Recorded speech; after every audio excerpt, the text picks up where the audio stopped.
This portion is brought to you by Fran Feluch Enterprises Incorporated, in cooperation with Bio Research. Bata pa lang ay mahilig na sa pag-aalaga ng pigeons ang ating fancier.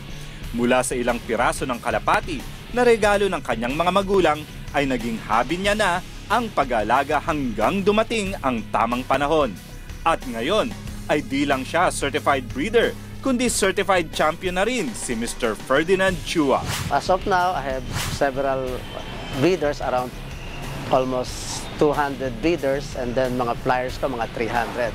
Ang loop ko is medyo primitive, pero kasi dyan po ako komportable at nakikita ko komportable aking mga alaga dahil sa loob niyan, bagamat mainit ngayon ng temperature, pero sa loob is cozy yan. Hindi siya mainit kasi sa proper ventilation namin. At the same time, ang loop loop location natin, maaari, strategic para sa karera natin, north and south. At the same time, kailangan yung capacity itself ng ibon, huwag mag-i-exceed pag overpopulated yan sa loop natin dahil kung hindi magandang kondisyon ng mga ibon. 3 concept na ini-install ko sa aking loopman na kailangan ang ibon natin is healthy, happy, and alert.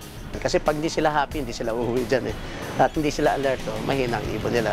Pag-aalaga ng ibon, hinahawakan isa-isa yan, sina-check ang condition, pinalilipad yan almost everyday, tamang feeding, tapos mga vitamins natin, kailangan po yan para ma-maintain natin ang kanilang kalusugan at yung tamang kondisyon. Nandiyan yung mga kailangan natin, bloodlines, maintenance ng loop itself, loop location, maraming factor pa dapat i-consider at para lang ma-achieve yung winning percentage sa mataas. Mga kalapatid, gusto kayong imbitahin sa aking loop at makita natin ang loob ng loop ko.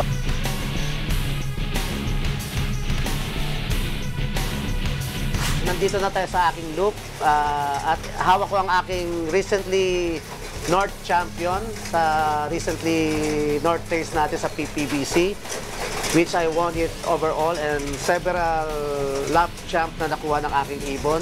At sa APR din, ako rin ang nag-overall sa nakaraan na 2015 race, North race, at mga ilang lap ang akin na kuha rin, nag-gunner doon sa race na yon.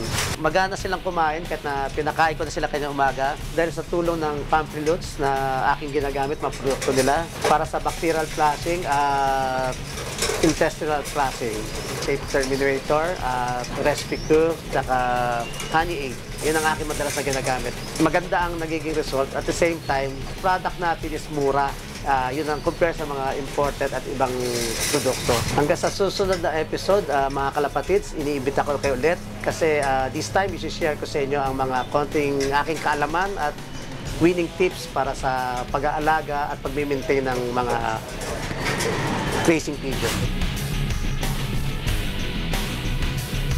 This portion was brought to you by Fran Feluch Enterprises Incorporated, in cooperation with Bio Research.